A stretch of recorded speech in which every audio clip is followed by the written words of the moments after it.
It's Two on the Aisle with me, Charles Gross, and Leslie Hoban Blake. Tonight, reviews of On a Clear Day You Can See Forever, The House That Will Not Stand, The New One, and Head Over Heels. And then we're going to have interviews with the producers of Puffs, David Carpenter and John Arthur Pinckard. Ladies and gentlemen, welcome to Two on the Aisle. Hello, Leslie. Hello, Charlie. Well, we have so much to talk about today, we do. So we're going to get right to it. On a Clear Day You Can See Forever by Alan J. Lerner and Burton Lane, two of the theater's best. A problematic musical that has been given a lovely adaptation by Charlotte Moore at the Irish Repertory Theatre. I'm not quite sure what's Irish about it, but I don't care, because it really is. Charlotte likes Alan J. Lerner stuff. That's what it comes down to. So do we. And this, basically, the title song, I think, is the one best known. This has had many interpretations, recently one on Broadway. And in this version, you have a young woman played by the Irish Rep's go-to lady for musicals, Melissa Errico, as a woman named Daisy. She lives in, well, this takes place in the 60s, was when the musical was written. And she is a New Yorker who talks... Like a New Yorker. Yeah, kind of like 70% Barbra Streisand and somehow 30% Judy Garland. And she goes to see this psychiatrist or this therapist played by Stephen Bogardus. Yes, but why does she go? To quit smoke, help her be hypnotized into quitting smoking. Right. And under hypnosis, she becomes... She's regressed back. Melinda, a woman who apparently she was in a past life. In the 18th century. And the therapist falls for her. As Melinda, not as Melinda. Daisy, right. Not Daisy, and Right. that is basically... And Daisy doesn't know what happens when she wakes up. Right. And there are the ancillary friends, and this reminds me of Subways Are for Sleeping. And plus she has ESP. Yes, and plus she has, and she can make plants grow. But this reminds me of Subways Are for Sleeping when you say problematical, because it's a charming little piece. Yes. I think Charlotte has saved it. I think Charlotte has, whatever she did to it, I don't know what the original was like, and I certainly didn't see the revival. Well, in that one, Daisy was played by a gay man, but Melinda was played by a straight woman. Still the same idea. Okay. Well, that's, not again. Except in this one, they end up together. Okay, but the doctor and the gay man. Okay, well. No. They don't end up together. I'm sorry. That was with Harry Connick Jr. Okay, no, you're talking about this play. Yes, they this end up together. this Okay, version yes. that we saw. And Stephen Bogardus, an actor of a certain age. We don't usually say it of men, but an actor whom I've known for years. He was the original Wizard Falsettos. Brown in Yes, Falsettos. and a marvelous actor who hasn't had a really good role. This is the role has of a now. lifetime for him. When he sings "Come Back to Me," which to me is as good as On a Clear Day, when he sings "Come Back to Me" and he jumps all over the stage, I swear I thought, my God, he's 20 years younger than he really is. He's got to give him another show. And I hope somebody hears that, because he was just marvelous. I want to say that not only did Charlotte... As was Melissa Errico. Yes, which Melissa's always loved. I know when someone's always great, they may not get as much praise as they deserve. I will praise you, Melissa, because I liked your performance. She deserves it for both roles. She was magnificent.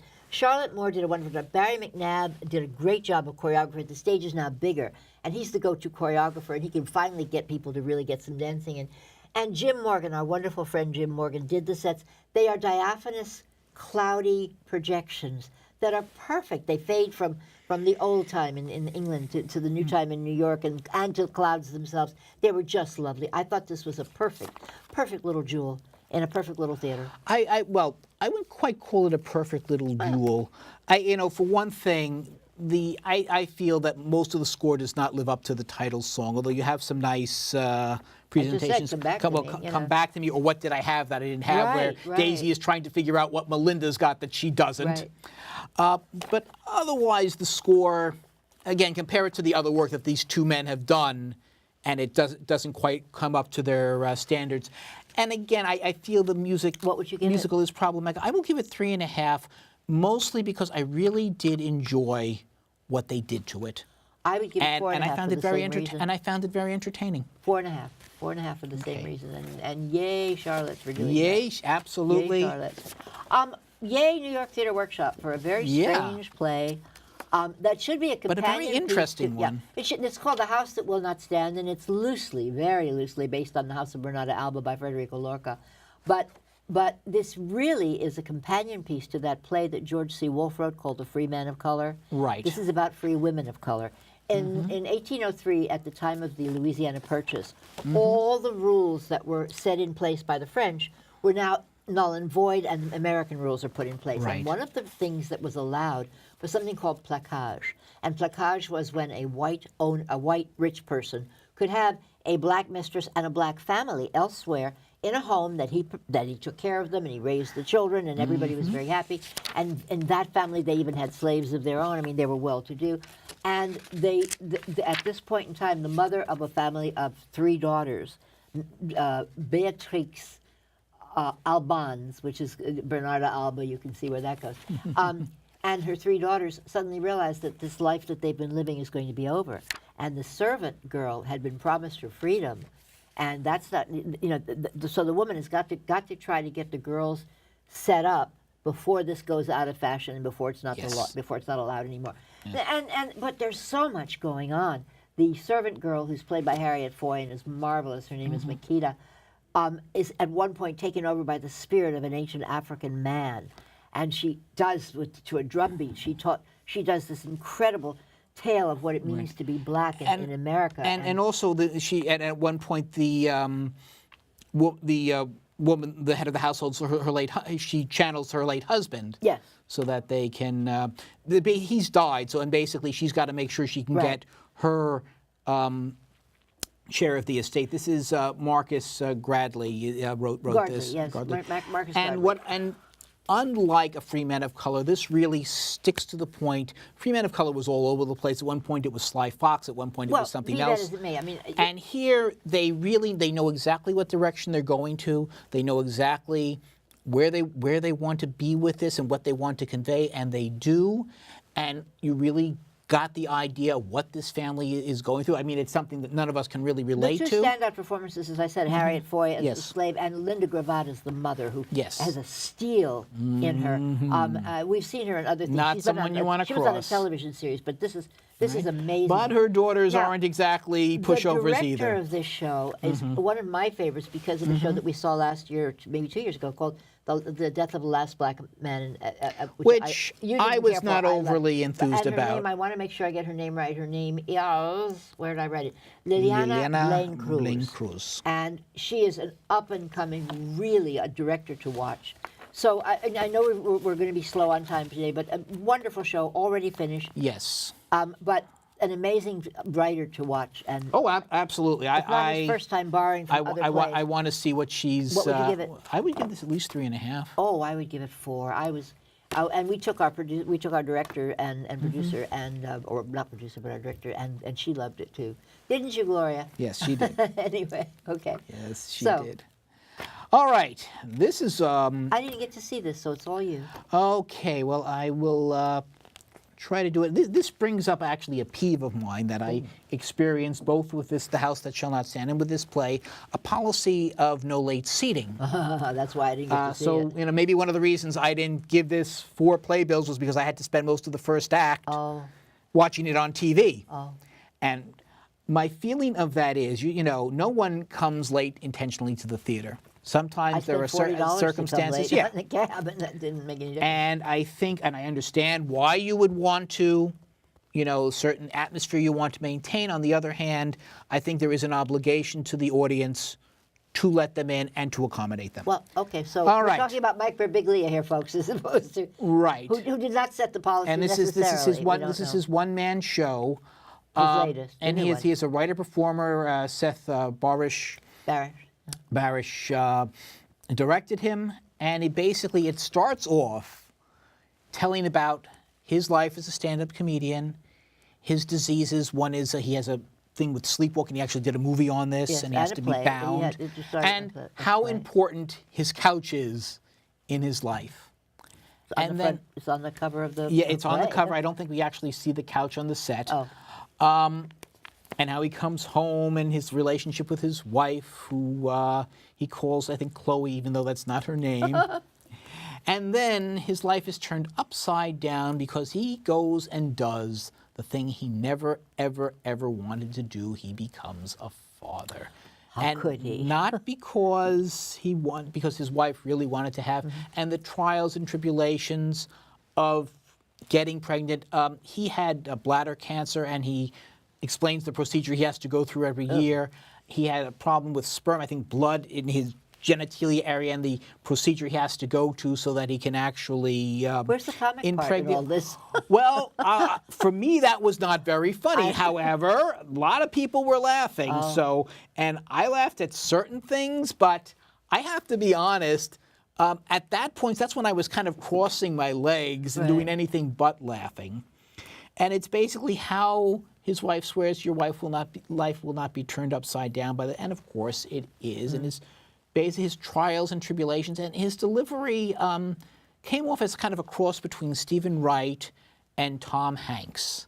Interesting. And I guess I could see that. I mean, I've seen his other shows, so I know what you're saying. Do you appreciate the humor? And all in all, I've always liked his work. I did. I can't say most of the time the audience was laughing. I cannot say I was laughing quite as much. And I've been through the fatherhood experience, but mine was like 180 degrees different from his. So I can relate to certain aspects, but not to too many, which, given what this poor guy had to go through he loses his couch at the end, and it's sad. It's sad, but they do find a new one, and he does learn to love his daughter and to embrace fatherhood in his own way. And So what would you give it? I would say 3 playbills, maybe 3.5. I know I'm kind of stuck in that area today, but I'm sorry I missed it. I probably will not go down to see it again, but for no reason other than that I just, there's so much we have to take care of. Yes. I am going to talk about Head Over Heels, which I was predisposed to not like because it was taking the 80s music of the Go-Go's and mashing it together with a 16th century tone poem by Sir Philip Sidney called Arcadia. It's actually not called Arcadia, it's Lady something or other's Arcadia, but it's come to be known as Arcadia. And I thought, all right, give me a break. Well, they did give me a break. This show is very crazy. Yes. It really does use the format of Arcadia, which is a very Elizabethan thing about going into the forest to find out what's right in the world, and Shakespeare used it. And the show comes off as Shakespearean. In fact, there's certain dialogue that they say in a Shakespearean way, and it's hilarious. I mean, everybody did it in that way. But people will identify it as Shakespearean. But more than that, Shakespearean-wise, is the idea of getting people into other people's clothing. They have a very cute guy who has to get dressed up as a girl. Oh, gee, where did that idea come from? Every other play that Shakespeare ever wrote. And yet, given that two of the characters come out as lesbians, and there is an oracle played by Peppermint, who I think the first transgender woman to have a main role on Broadway, and this character is binary, and I'm thinking, gee, didn't we just see that in Straight White Men? Didn't we just see that in This Ain't No Disco?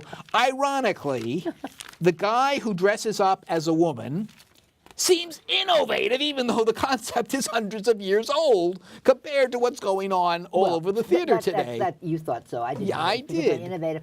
What I thought was innovative was that they made this work. Now, they are Michael Mayer, who did Hedwig and the Angry Inch and American Idiot, and way back when did Spring Awakening. And he's working for the second time with Spencer Liff, who did some fantastic choreography in this show, I have to say that. And it's a wild and wacky, raunchy play. Right. Someone I know came over and said, this is like a gay male fantasia, and I went, yeah, duh. You know, that is what it is. Right. Tom Kitt did the musical arrangements of the music that is... Basically, they're trying to prevent a prophecy from coming true. Right. But it does, and once it does, it obviously doesn't seem to matter. And their kingdom is so nice because they've got the beat pig. Yes, the beat has become now, if they don't have the beat, the kingdom will fall apart. Right, except, well... And I only know the in this Go-Go's- silly musical, it's No, not going to end it but tragically. I know the Go-Go musicals because two of the songs are in commercials. Right. You know. Well, I remember. I was familiar with a few of them. It's a good story. But I know them now. Since they are existing songs, the score cannot be as specific as it would be if it had original. Right. I have to mention Andrew Durand, who plays the boy who dresses as a girl, and gets Alexandra Soka, who is the younger sister, and Jeremy Kushner is the incompetent king, Rachel and the father of the two princes. We loved in Victor Victoria. Yes, and we love her here, and we love her here too. She plays and then the there is the Bonnie mother. Milligan, who I must call full figure. There used to be other terms, and she's the older sister, and she is the most beautiful woman The entire kingdom in agrees the kingdom. that she is the most beautiful now, woman in the world. and I couldn't understand. Are they trying to spoof us, or are they trying to redefine what we consider beauty the way they are trying to yes. redefine what we're considering And I gender? think that's your I'm second not answer. quite I think, sure. I think it's the latter, not the former. And she was wonderful in the role. But Well, they all were. They Everybody all was great. were. I think Andrew Drummond, as the young boy, breaks out really in this. But all in all, very silly.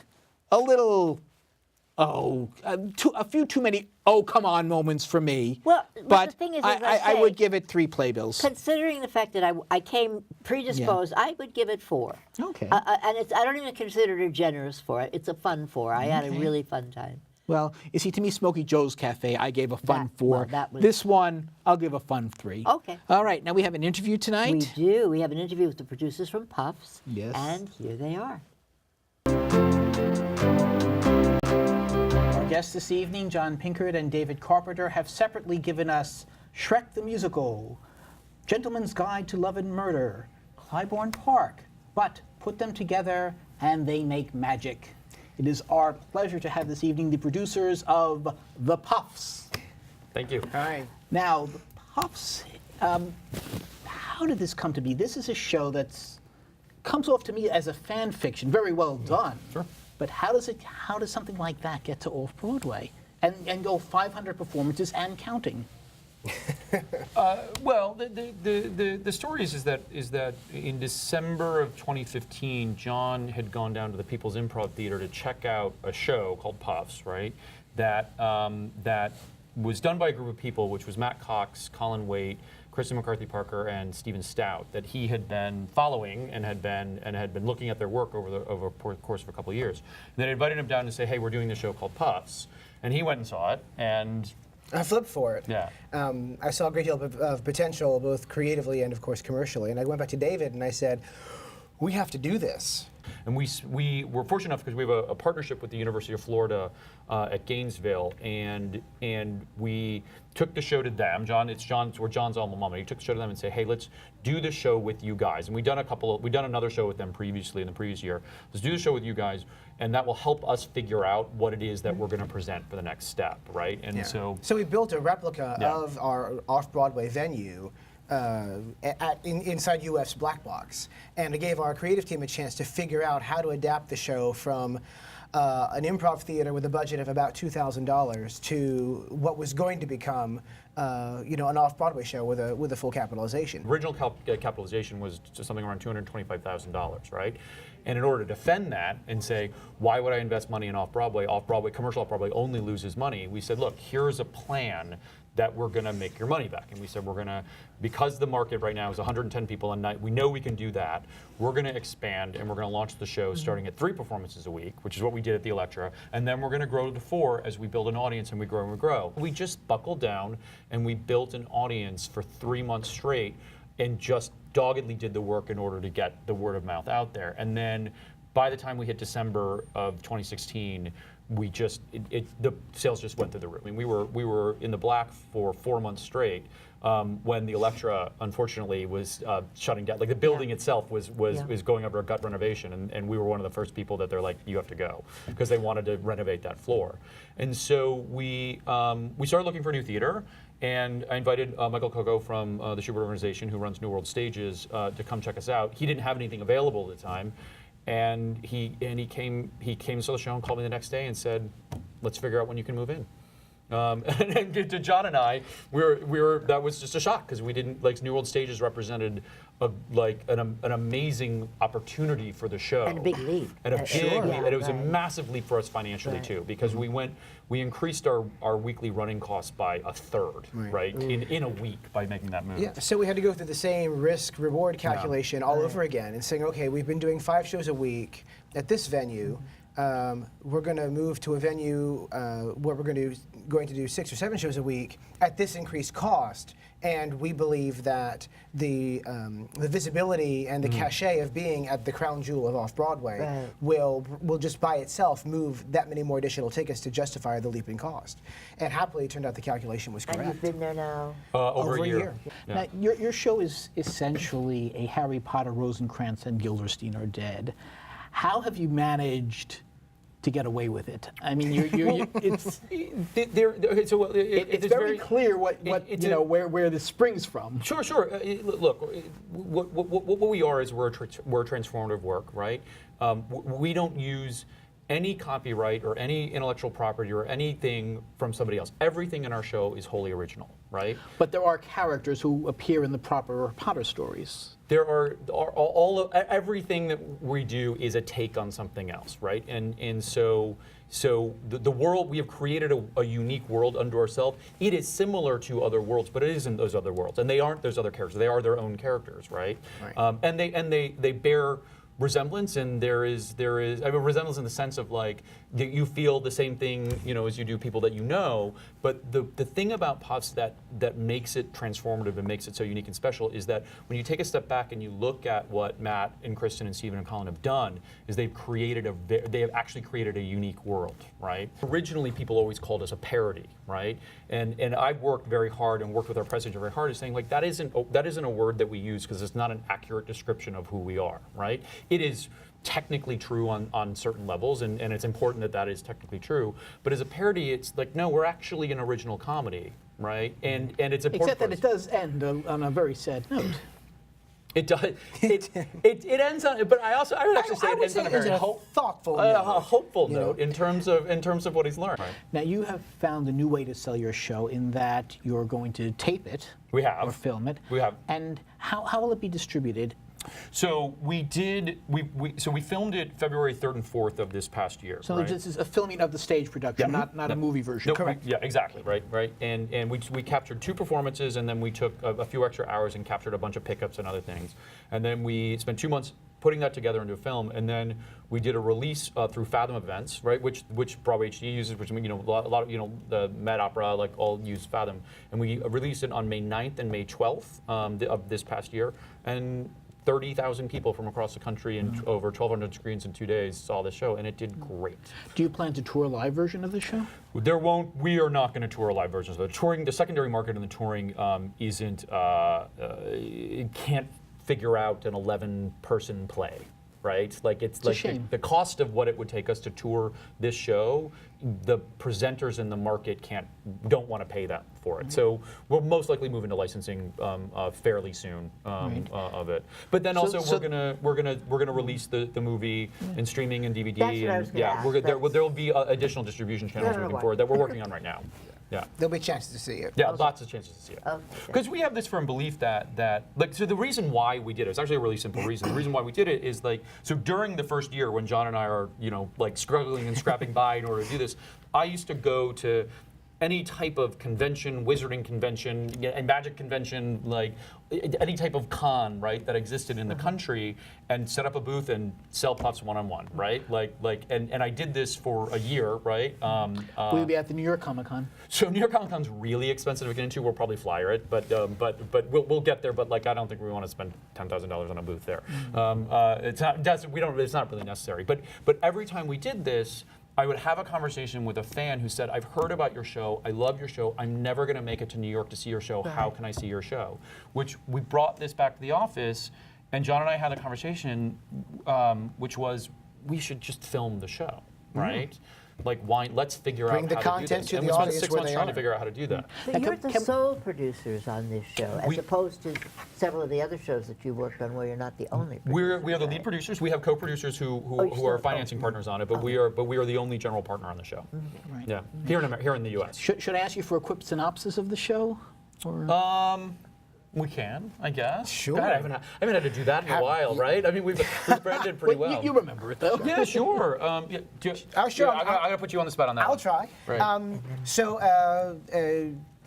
Ordinary 11-year-old boy growing up in New Mexico gets a letter from some kind of bird that tells him he's a wizard and he has to go to school in England. And so he does. And he has this idea. Hilarious. Scene.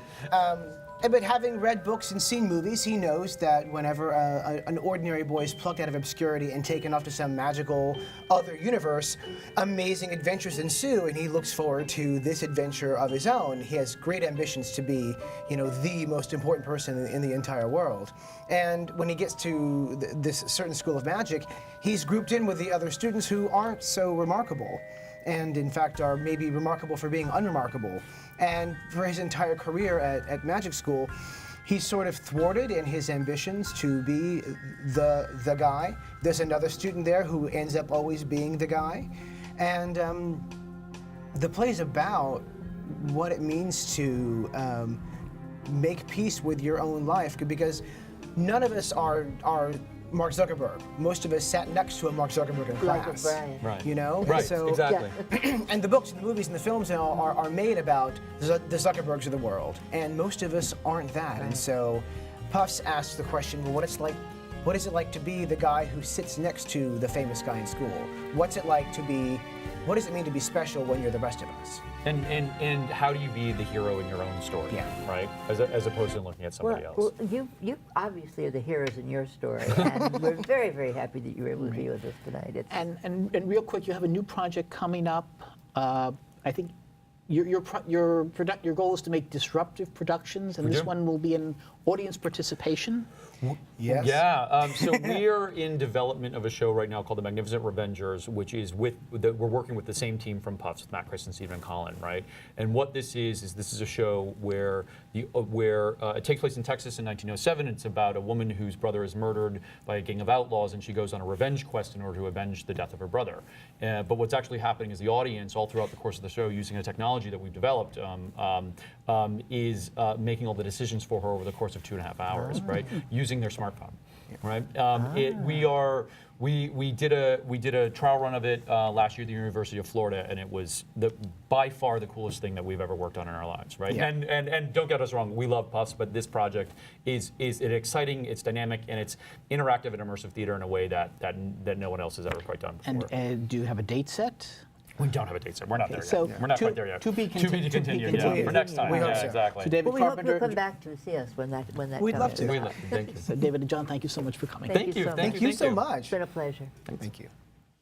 And that is our show for this evening. And when you go to the theater, look for Leslie and me, us too. On the aisle.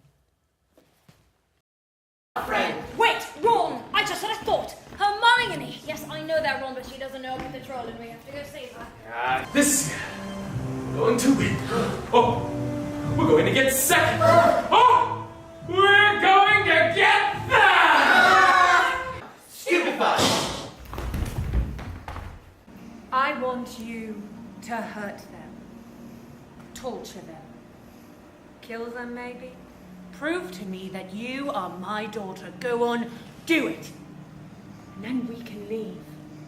Just us.